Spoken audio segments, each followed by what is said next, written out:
जी, अस्सलाम वालेकुम। This is doctor Aleem Liaquat और इस वीडियो में हम बात करेंगे लो बैक पेन के बारे में। Low back pain basically lumbar region का पेन होता है, जो कि हमारे रिब केज से लेकर हमारे जो पेल्विस होता है उसके दरमियान जब हमें पेन होता है तो उसको हम लो बैक पेन कहते हैं। लो बैक पेन के अंदर लंबर रीजन इन्वॉल्व होता है। लंबर में बेसिकली 5 वर्टिब्राज आते हैं जिसको हम मोहरे कहते हैं। L1, L2, L3, L4, L5। जब इस लेवल पर हमें दर्द होता है तो उसको हम लो बैक पेन कहते हैं। अक्सर कमर का दर्द जिसको हम लो बैक पेन कहते हैं वो टांगों में भी ट्रैवल करता है, जिसका कॉज बेसिकली किसी नर्व का प्रेस हो जाना है। जो ज़्यादातर नर्व लो बैक पेन के अंदर प्रेस होती है वो शैटिक नर्व है। जब शैटिक नर्व प्रेस होती है तो उसको हम शैटिका कहते हैं। इसके अलावा दूसरी नर्व जो कि हमारी कमर से निकलती है वो फेमरल नर्व होती है। फेमरल नर्व बेसिकली हमारे फ्रंट ऑफ द थाइस में पेन कॉज करता है और इसी की सप्लाई होती है।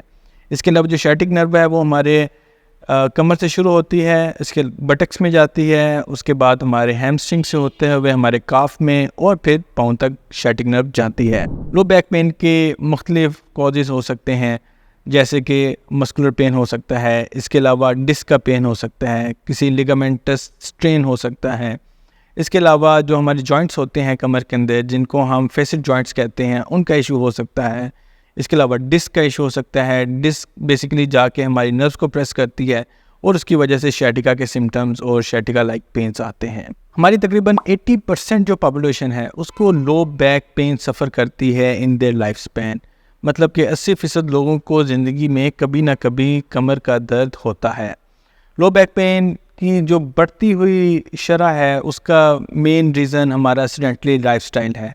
सारा दिन बैठ के कंप्यूटर पे काम करना और इसके अलावा हमारी फ़िज़िकल एक्टिविटी का ना होना और प्रॉपर जो हमारी एक्सरसाइज कोई भी एक्सरसाइज ना होना हमारे लो बैक पेन का सबब है। इसके अलावा हमारा डाइटरी इंटेक हम जो डाइट्स प्रॉपर नहीं ले रहे होते, अनहेल्दी लाइफस्टाइल और अनहेल्दी हमारा जो डाइटरी इंटेक है वो मेजर कॉजेज़ हैं लो बैक पेन की।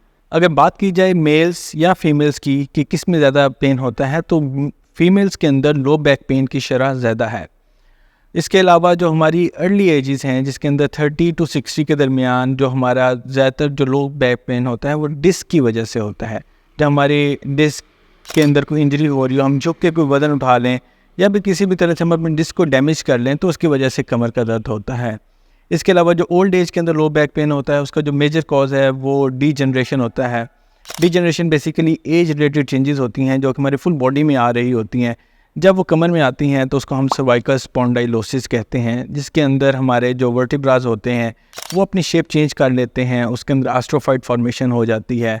इसके अलावा जो डिस्क होती है वो डिहाइड्रेट हो जाती है और इसके अलावा जो डिस्क स्पेसिस हैं वो रिड्यूस हो जाती हैं। जब डिस्क स्पेस रिड्यूस होती है तो डिस्क पीछे जाके हमारी किसी भी नर्व को प्रेस कर सकती है, शैटिक को या फेमरल नर्व को प्रेस कर सकती है और वो शैटिका के सिम्टम्स देना शुरू कर देगी। इसके अलावा हमारे लो बैक पेन के अंदर जो मेजर कॉजेज़ हैं उसके अंदर हमारा सैक्रोइलिक जॉइंट इन्वॉल्वमेंट बहुत कॉमन है। सैक्रोइलिक जॉइंट हमारा वो जॉइंट है जो कि हमारे स्पाइन और हमारे हिप के दरमियान बनता है। सैक्रोइलिक जॉइंट को जो पेन होता है वो बेसिकली इस वजह से होता है कि हमारा एक हिप जॉइंट ज़्यादा मूव होता है और दूसरा हिप जॉइंट कम मूव होता है, जिसकी वजह से जब हम इसकी टेस्ट करते हैं तो एक लेग लॉन्ग आती है और दूसरी लेग शॉर्ट आती है। अगर ट्रीटमेंट की बात की जाए तो कमर के दर्द को मुख्तलिफ़ तरीक़ों के साथ हम ट्रीट करते हैं, जिसके अंदर मेडिसन्स, हमारा फिजियोथेरेपी, इसके अलावा कायरोप्रैक्टिक एडजस्टमेंट्स, इसके अलावा स्टेरॉयडल इंजेक्शंस और उसके अलावा सर्जरी की ऑप्शंस हमारे पास मौजूद होती हैं। लेकिन हमेशा हम हायरार्की को फॉलो करते हैं। कंजर्वेटिव मेजर्स को सबसे पहले लिया जाता है। सबसे पहले कोशिश होती है कि जो लो बैक पेन है उसको हम मेडिसिन्स के साथ और फिजियोथेरेपी के साथ या कायरोप्रैक्टिक एडजस्टमेंट के साथ ट्रीट कर लिया जाए। जब ये 3 चीज़ें फेल हो जाती हैं तो उसके बाद हम स्टेरॉयडल इंजेक्शन की तरफ जाते हैं। अगर वो भी हमारे फेल हो जाएं तो फिर then will move on to the surgery. Surgery कभी भी फर्स्ट ट्रीटमेंट नहीं बन सकता। अक्सर लोग ये गलती करते हैं कि डायरेक्ट सर्जरी की तरफ चले जाते हैं। अगर खुदा न खास्ता आपको कुछ डैमेज होता है सर्जरी की वजह से तो वही रिवर्सिबल होगा। और हमेशा अपनी इंडिकेशंस को देखें। अगर आपकी सर्जिकल इंडिकेशंस आ रही हैं तो फिर आप सर्जरी की तरफ जाएँ। अगर सर्जिकल इंडिकेशंस नहीं आ रही तो don't go for the surgery. Low back pain की अगर हम फिजियोथेरेपी के अंदर बात करें तो फिजियोथेरेपी के अंदर इसको हम बहुत सारे तरीक़ों के साथ मैनेज करते हैं।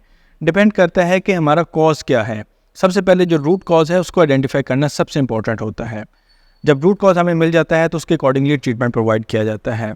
फॉर इंस्टेंस कि अगर एक पेशेंट है जिनको शैटिका के सिम्टम्स आ रहे हैं, शैटिका लाइक सिम्टम्स आ रहे हैं, तो उसके अंदर शैटिक नर्व फ्लॉसिंग की जाती है।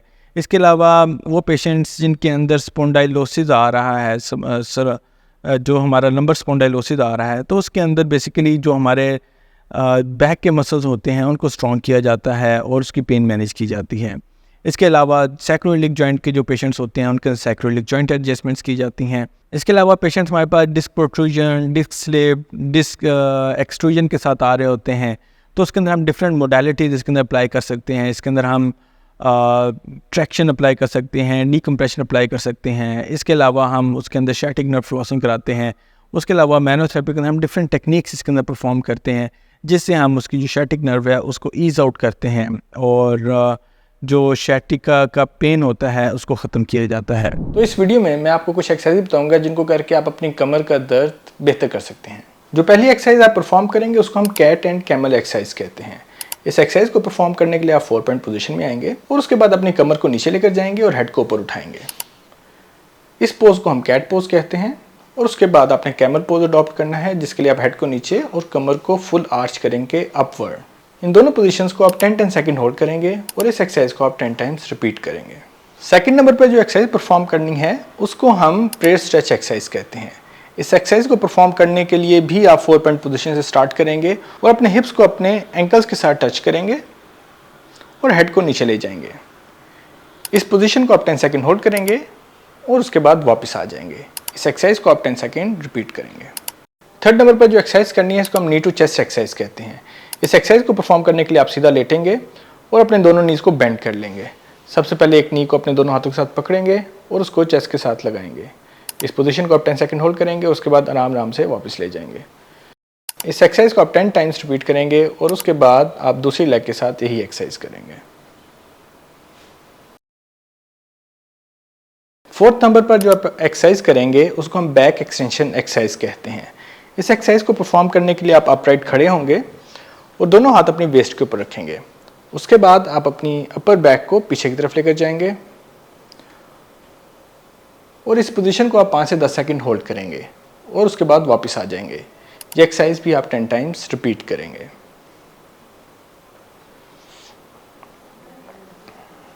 ये एक्सरसाइज परफॉर्म करें और कमर के दर्द से छुटकारा हासिल करें।